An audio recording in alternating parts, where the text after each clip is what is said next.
Hi friends, welcome to my channel అండి.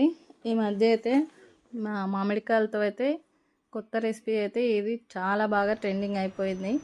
నేను కూడా చాలా చూశానండి వీడియోస్లో. సో నేను కూడా ఒకసారి ట్రై చేస్తా ఎలా వస్తుందా అని చెప్పేసి ట్రై చేస్తున్నానండి.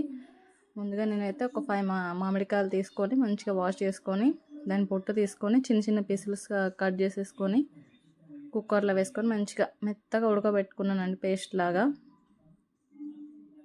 కొన్ని వాటర్ వేసుకొని ఉడకబెట్టేసుకుంటే ఒక 2 విజిల్స్కి మంచిగా ఉడికిపోతుందండి. దాని తర్వాత ఇలా సన్నం జాలి ఉంటే ఇలా వడగొట్టేసుకోండి, లేకపోతే మిక్సీలో వేసుకోండి.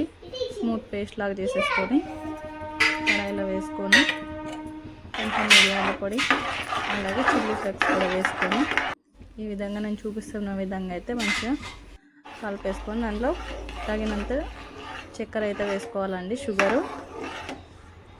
మంచిగా దగ్గర వచ్చేలాగా మంచిగా ఉడికించిన తర్వాత నేనైతే రెడ్ ఫుడ్ కలర్ అయితే వేసుకున్నాను. మీ దగ్గర గ్రీన్ ఉంటే గ్రీన్ కూడా వేసుకోవచ్చు. నా దగ్గర రెడ్ ఉందని చెప్పేసి నేను రెడ్ కలర్ అయితే వేసాను. చూడండి, టోటల్గా ఇలా అయితే వచ్చేసింది, చాలా బాగుందండి.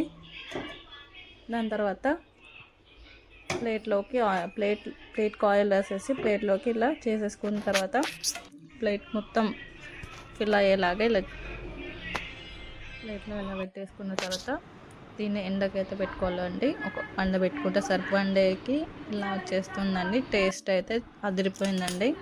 మా పిల్లలు అయితే చాలా ఇష్టంగా తిన్నారండి.